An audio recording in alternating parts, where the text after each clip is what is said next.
Hello, Lucy. I am so excited to have you on the podcast and so good to see you again. You too. I'm so glad to be here.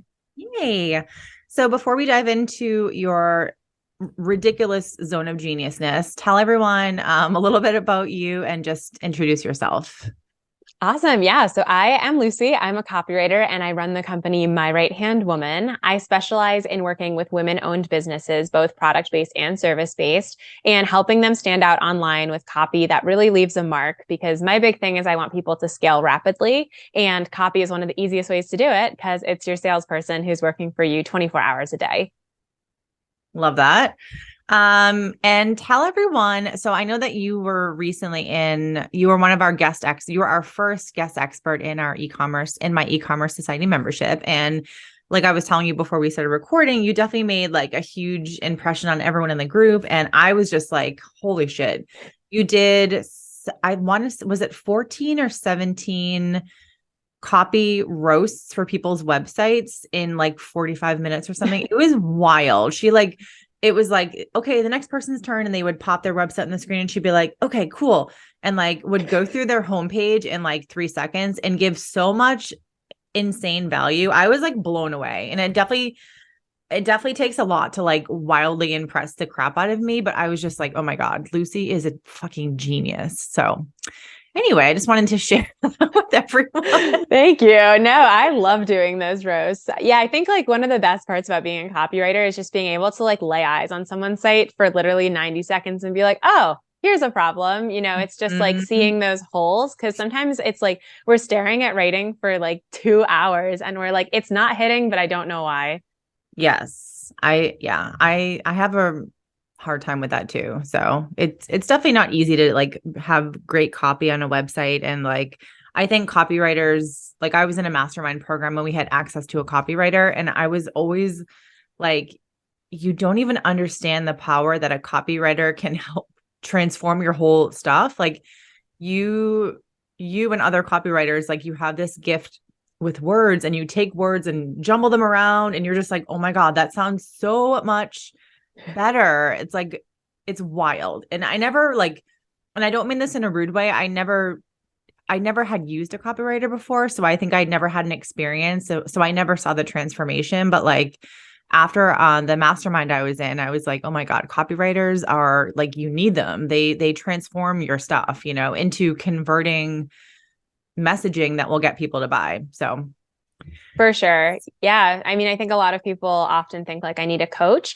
and like coaches are great and mentorship is so important, but a copywriter can help you if you're having communication issues and you're like, no matter how good of a performance I give on the sales call, or no matter how amazing my product is, I can't seem to get people to add it to cart. yeah. And those are all symptoms of communication issues. Yeah.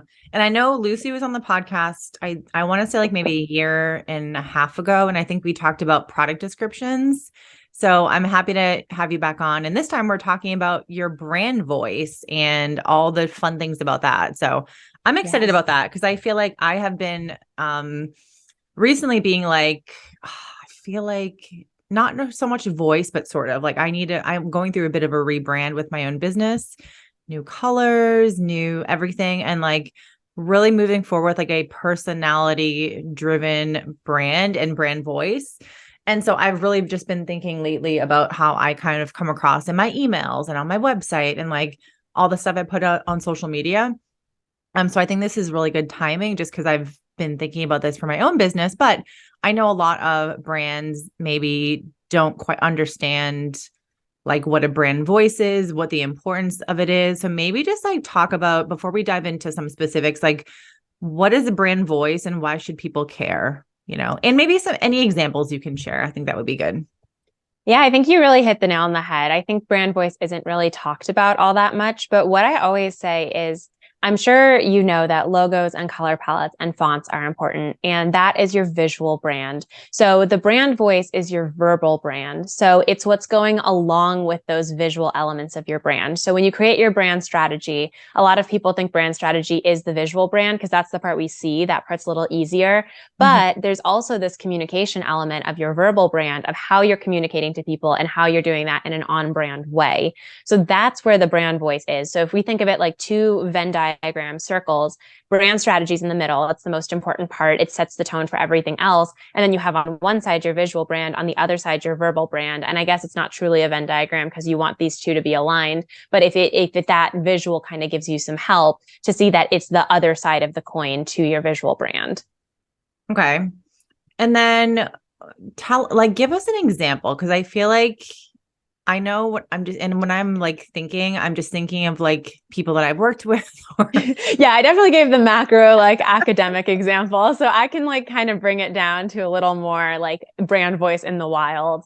So for That would be great. example, if you went to like, I don't know who's into luxury fashion here, but like, let's talk about like Prada or Gucci or one of those like high fashion houses.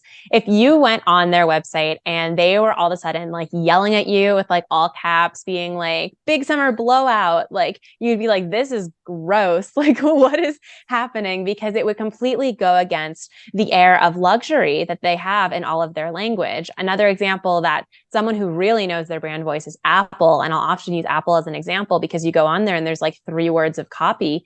They do like hyper conciseness. So if you went on their site and they were out there like trying to like pull at your emotions with long-winded stories, you'd be like, Apple, what's going on? Like I just came from my iPhone. It would be a disconnect. So even if the visual brand is the same, but you're not speaking to people in the way that matches that visual brand, you're going to notice that sales are really hard because yes, we see visuals first, but words are what we connect with. Okay. I love that. And I've never noticed that about Apple. And now I'm definitely going to notice. And when you were talking about like the big blowout sale, do you want to know what flashed into my head is like Old Navy? Oh Do you my know what gosh, I'm talking yeah, about? They have like the totally. worst emails and they're just like huge font and it's like 20% off everything forever. Like, I don't know, that's not true, but like they're just always like in your face sales, everything's a blowout. Like that is freaking Old Navy. Although their emails are really good, but I had to unsubscribe because I was like, okay, Old Navy, like I'm a firm believer in email marketing, but I feel like you're like taking it a little far. They email you like every single day. Yeah, and that's like totally a positioning thing. And it's probably works for them because they're positioned as cheap clothing. And like that's why people go there. You need a sundress and you want it for under $15. Yeah. So that's really what it comes down to. And I think in the conversation about brand voice, we're not going to shame any one voice. We're not going to shame like any types of adjectives or the way you're communicating, but we need to make sure that it's consistent with the brand you want to be. Okay. I love that. I want to talk about like other examples that people might know so they can like put the 2 and 2 together of like brand voice. Cause I think for some people might just not quite like, I don't know.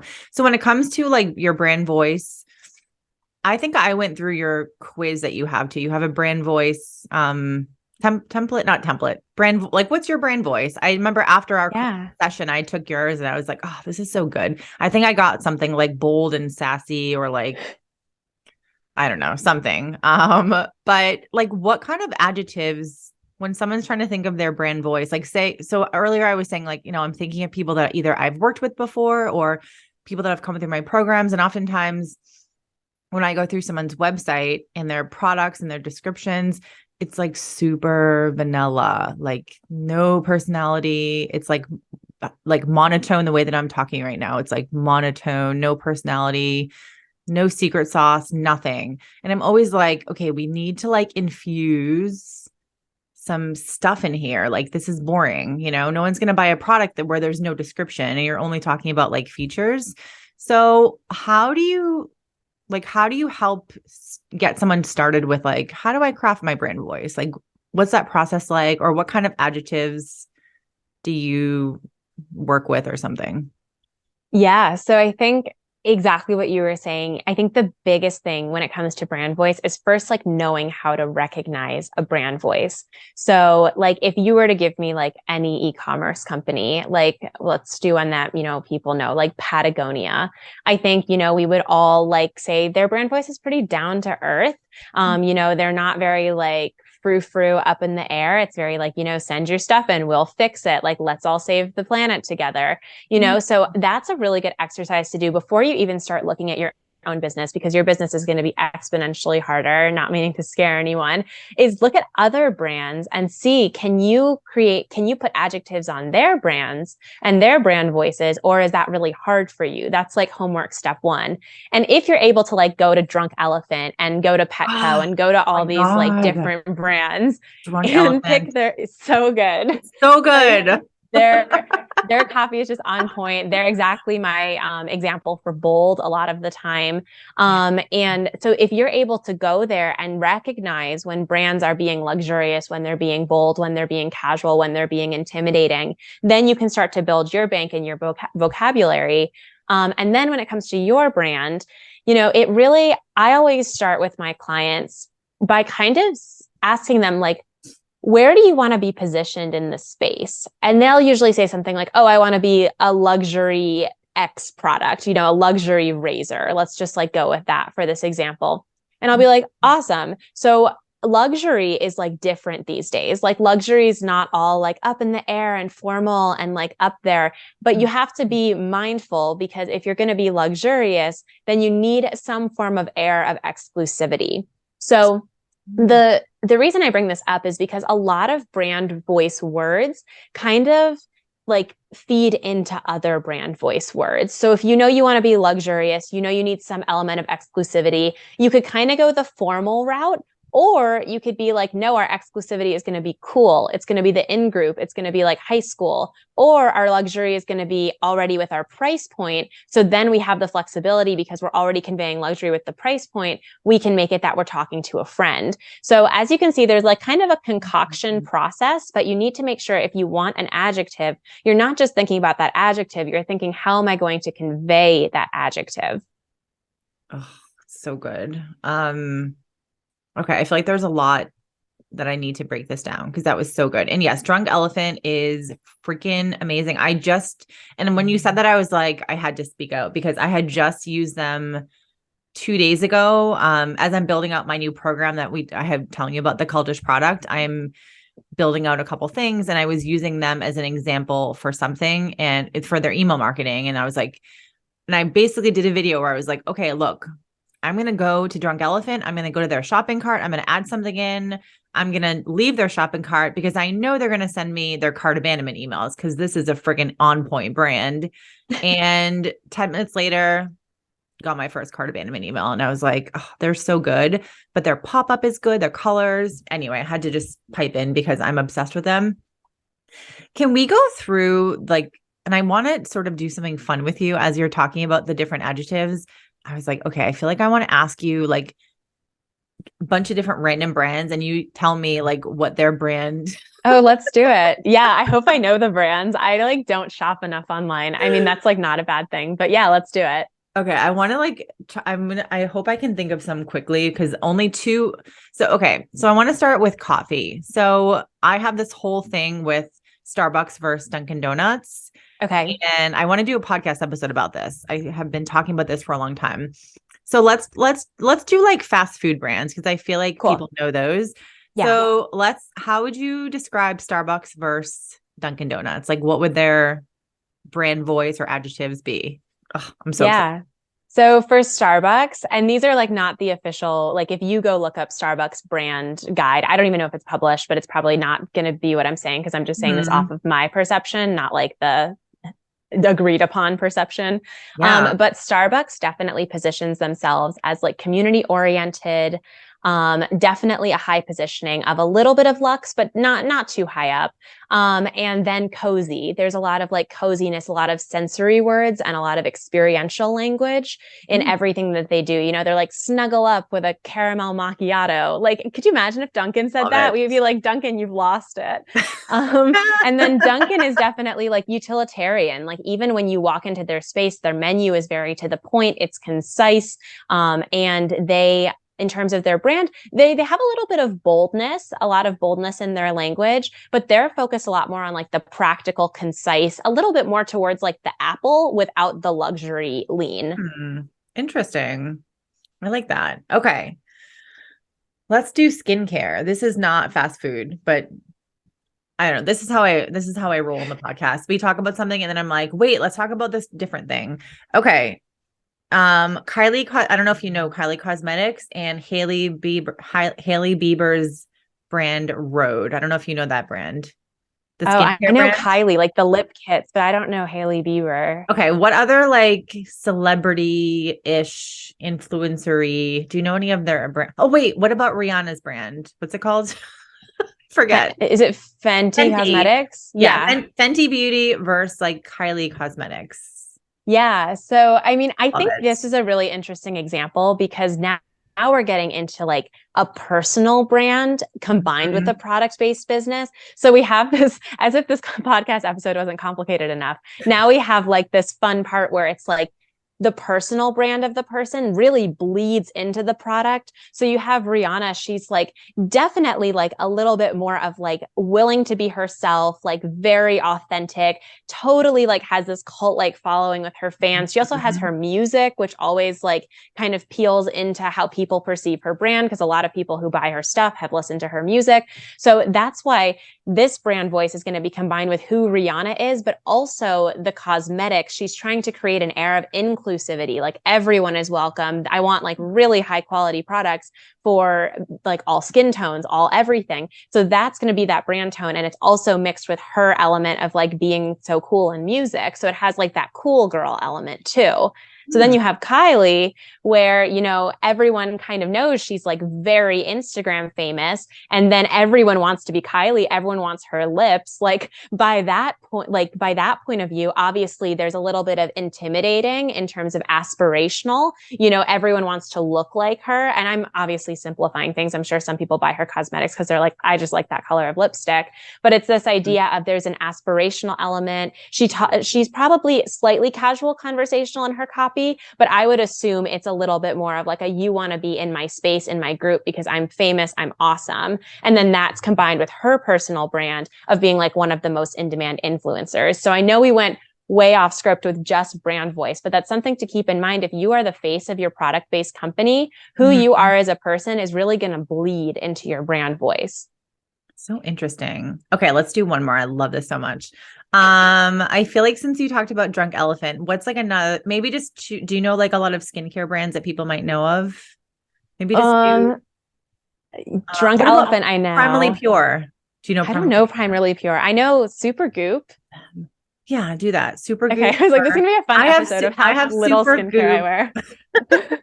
I have Super Goop's sunblock, so I know them too. Yeah, but Drunk Elephant, and if you guys don't know who Drunk Elephant is, please on God, go and Google them. They have the most incredible branding, like visual branding, colorful.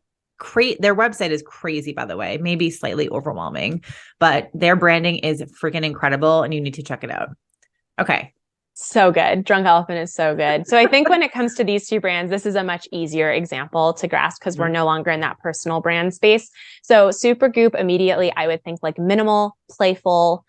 There's a little bit of practical elements, especially because they really focus on sun care. So they're like, you know, protect your skin. And that's kind of where I would put them. Whereas for Drunk Elephant, definitely like bold is a word I keep coming back to. They have an element of playfulness with all their puns and their wit, but they also Mhm. have like an element of like controversy in certain places where they're like willing to go there. Just the fact that they're called Drunk Elephant. You know, if you want to be a little bit like of an edgy brand, Yeah. definitely like have fun with some of those words. I like to call them like sexual words. You don't have to use them in a sexual way, but like using words like seduce or drunk or, you know, just like Mhm. all of those words that aren't like taboo, but they're definitely going to conjure up images that put you on the edge and make you like that cooler brand. So have fun, play with the euphemisms. I think it's like a really great way to draw attention to your brand. I love that so much. And you know, I always thought like that name is very interesting, Drunk Elephant. I'm curious. I haven't read much about like the founder, but I'm curious like what that name is stemmed from, but I love it. Okay, can we do one more? Yeah. Okay, let's do so this is another podcast episode that I'm dying to do, and I keep talking about it and I keep not doing it. So I want to talk about Burger King. I've done some TikToks about this. Burger King versus McDonald's. Oh, Let's this go. is this is an interesting one because I have not eaten at those since like 5 to 10 years ago. So I feel like I'm going to be out of date a little bit, but it's okay. So if you're listening to this episode, think about McDonald's and Burger King 10 years ago.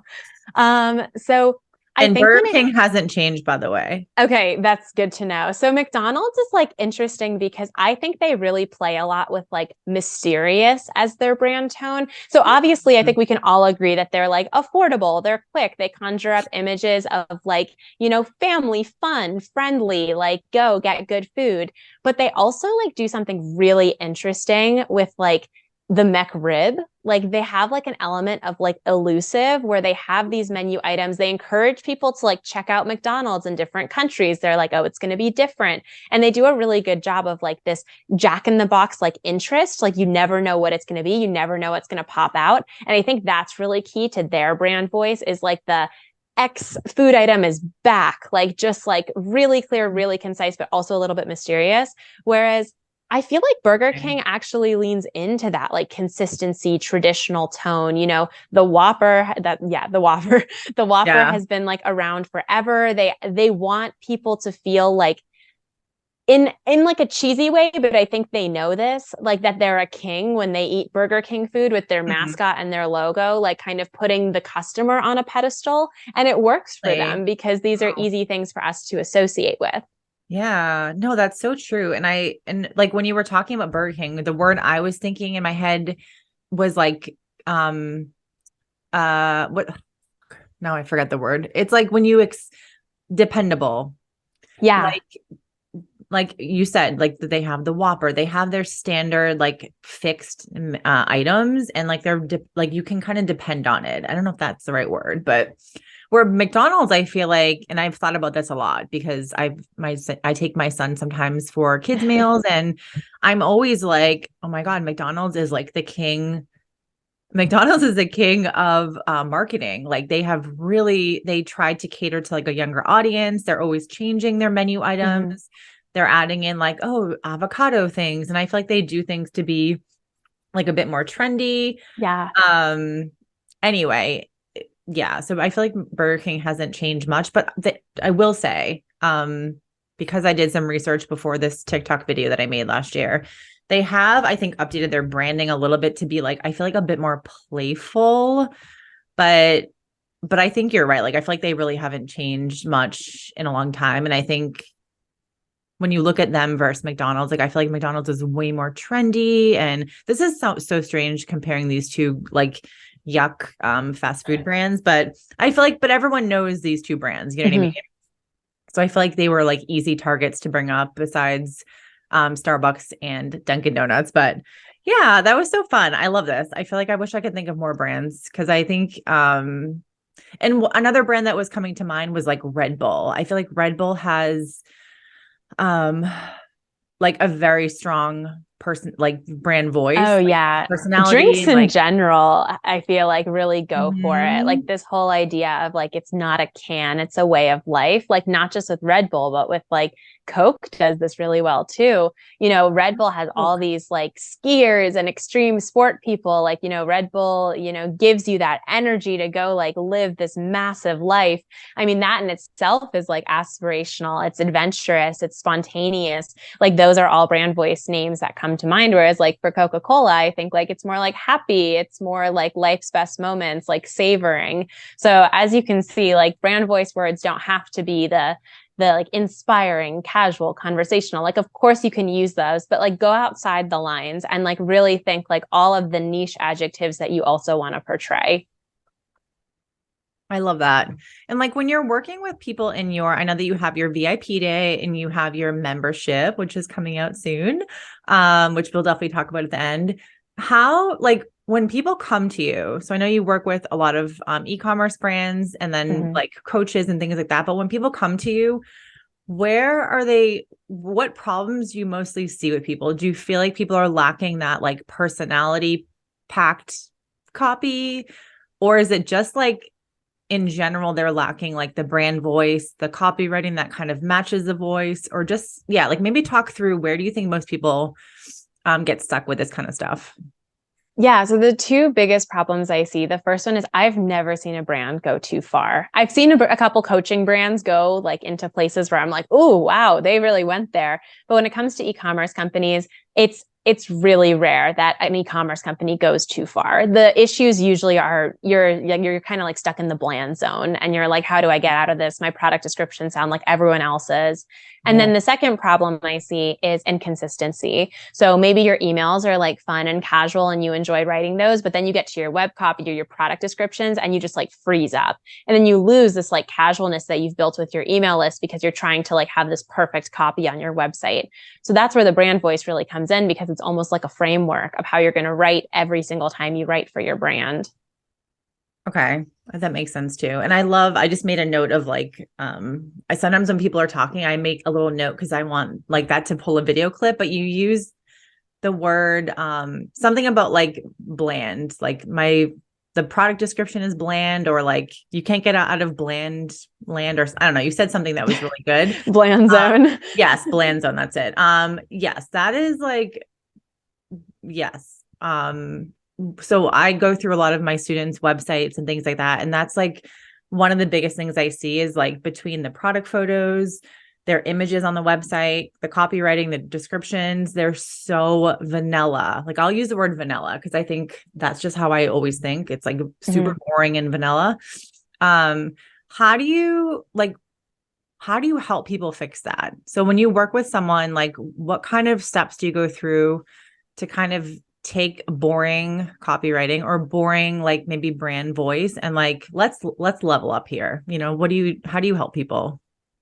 Yeah, so there is a reason why I don't do a lot of copy editing. I'm a big like from scratch girl because I think if you are truly in that vanilla zone stuck, it's going to Mm. need a revamp. And I know that's like scary, especially if you have like 30 products, but you're going to have to like really just go back to the basics, go back to the foundation. And when I work with a client, I always start at the foundational level. Like we can't really start talking about your brand voice until we know your ideal client. We know how you drive value. We know your differentiators, like all those boring business school words are so important because your brand voice is a direct reflection of all of those other foundational factors. So I always start at the basics. So if you're really struggling with your brand voice, that's why I have a brand voice template along with the quiz, because that will also take you through the basics and like the full process to creating a brand voice. And then after that's done, then we'll start moving into adjectives, but more importantly than adjectives, how to convey those adjectives. So for example, it's like all fine and dandy to be like, we want to be a brand that's funny, but okay, are you writing in a way that's funny? Are people actually laughing? So I know it sounds so foundational, but those are things to always keep in mind. It's not just an adjective that you pull out of the air and start saying, this is our brand voice. It's an adjective that you consciously use every time you write. And do you have any examples of brands just in general that like, I know we just talked about a couple of brands where you were giving some feedback on like their personality and all that, but are there any brands that you see like product-based business, e-commerce that do a really good job of like the conveying brand voice, having great copywriting, anyone that people might know or like that they can just Google, of course, but ones that are like doing a Yeah. good job just for, I always love to share examples for people. Yeah. So sticking to our food theme today, there's Goodles or Goodles. I'm not saying that Oh, well. what is But it's like it? macaroni and cheese that's like good for you. Oh, I have to look it up And really. they're fun. They also have like a killer web developer. And they're one that I think is doing it quite well. I think if Oh, anyone enjoys travel, like Away and Monos do like a good job of like capturing the luxury suitcase market with their language. Like they're like mm, titanium bolts, grade 3. And I'm like, I don't know what that means, but I feel like I need to roll that through the airport. So kind of like that's another fun one to check out. Those would be probably my two like big ones. away suitcase. I totally agree with you in a way. And I've never heard of Goodles before, but like, oh my God, I love their website. It's so good. Are these like, sold at like a Whole Foods type Oh, thing? I'm sure at this point, yeah, they've been around enough that they're wholesaling. Oh my God, I've never heard of them and I'm like obsessed. Such good colors. And how, like, just okay, since we're talking here and everyone has to whip out their phone and look up goodles.com, which is what I'm doing right now. Like, how would you describe their brand? I'll just give you one Oh, little super roast. playful. Yeah, absolutely. Like that's the number one word that would come up when I see their brand is like Mhm. playful, funny, witty. Like they don't take themselves too seriously. Casual obviously comes out of that too. And then they just have a really great copywriter. Like all of the foundations of copywriting, like be concise, be clear, be interesting, like that is just all present. So that really goes with their brand voice of yes, they have a great brand and a great brand voice, but they also just have a great writer. So I think that's something to also keep in mind is like, yes, brand voice is important, but the basics of copywriting still hold. We have people who are skimming. We need to make sure that we're not overwhelming them with text. We're to the point, we're clear. So that stuff can't just go by the wayside because, you want to have a certain brand voice. Yeah, I love that so much. But yeah, that's a really good example. I love it. Yeah. Can I just ask you one more question? So I'm just thinking like a lot of people come to me with how they want help with email marketing. And I always feel like email marketing, like it's really important not just to have like words on a page, but like show your personality, drop in some lifestyle photos, make email marketing fun for people who are going to open it because no one wants to open up a boring ass like blob of text. You know what I mean? How do Mhm. you feel like brand voice, like how do you like talk about brand voice and email marketing? I know that's maybe not on the topic, but I do feel like it definitely relates because I think you have to show your personality in your email marketing. Um, and I constantly open up product emails because I'm always like looking at what are people doing? How are people doing it? I always have to give Mhm. examples for things. And like there's a brand, I don't know if you know the brand called Maddle paddle boards. I don't. I'm like obsessed with them. I talk about them on pretty much every freaking podcast. I bought their paddleboard last summer and like whenever you have a moment, look up their website. I would love for you to tell me what kind of brand you think they are because I feel like Oh my they're definitely gosh. like their Oh, I website want is to see. amazing. You're going to love it. It's called Maddle, Maddle boards.com. But it's like the most beautiful. I'm obsessed. I'm obsessed with them so Okay. much. But I bought their beautiful lavender hippie paddleboard last summer and I've been obsessed with them ever since. But like the emails that they send out, their website, everything is so fucking fun and beautiful and like aesthetically pleasing. And it's like you Yeah. would never associate the word vanilla or bland like with that brand. And I almost feel like how do more people do that in their business so they stop staying boring? Yeah, I mean, I just looked at the website, and I think the thing that's interesting with brand voice and branding, I mean, I know there's a lot of bleeding in between the two, is like it's a 2-second association. Like, this does not have to be deep. This does not have to be some like college analysis. Like, when people are going on your website and they're reading your copy, it's that headline, it's that first couple of sections that they're deciding if they like you or not. And I know that sounds harsh, but that's the reality. We're super fast Mhm. on our phones. So like this brand immediately I felt like I was in an in group. So there was a lot of like really like kind of squishy language. Like I felt like it felt like a family of boards. Like Mhm. so there's a lot of like empathy Love in that. their language, a lot of casual conversational copy too. I think at some point they called me like baby in one of the sections, Mhm. and I'm like that's a choice, you know. So it's just kind of like stuff like that God. that helps them stand out in that way. But I think like moving to emails, it's really just an extension of your brand voice and the copy that's on your website. And I think what's tough is emails are usually one of those things that we outsource. So maybe you got a copywriter for your website and you Mhm. love the way your website sounds, but now Yeah. you're no longer working with that copywriter. You have a VA who's writing your emails for you, or you're trying to become Miss or Mr. Copywriter, and you're like, it's just not sounding the same. So that's where a brand voice guide is really helpful because what you can do is have your copywriter make the brand voice guide for you and then hand it to everyone on your team, whether they're an email marketing specialist or a social media manager, and be like, this is how we sound on all of our touch points. So you're creating that consistency.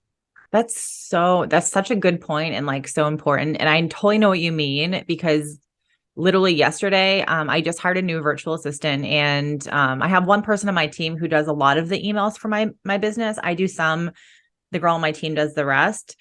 But I was like, you know what? I just hired this new virtual assistant. She's doing all my podcast editing clips and YouTube clips. And I was like, I want to start giving her more things, taking more things off my plate and Sydney on my team. So I was like, do you feel like you could start writing some emails for me? And she's based in the Philippines, by the way. And she was like, what kind of emails? Because we hadn't talked about this before. And I was like, Yeah. like if I'm on a podcast or something and I want you to like take that podcast show notes or like whatever and repurpose it and send it in an email to my list. And I was like, you know what? Maybe for now, what I can just do is I can like voice, like I'll create a voice message to myself and then I'll transcribe it through Voxer, which takes like 1 second, and I'll just send it to you. And then you can just take my voice that I've literally like talked out and just put it into an email format that sounds good. Cause I literally thought, okay, there's no way in fucking hell this girl is ever going to be able to sound like me. And my emails, like the way I talk is how my emails are. I'm like, OMG, 25 emojis. Like I write emails the way that I talk because that's how I am. It's like, that's my personality. But if I had just given her like, oh, send an email for me, it would have been like, who on earth is this email from?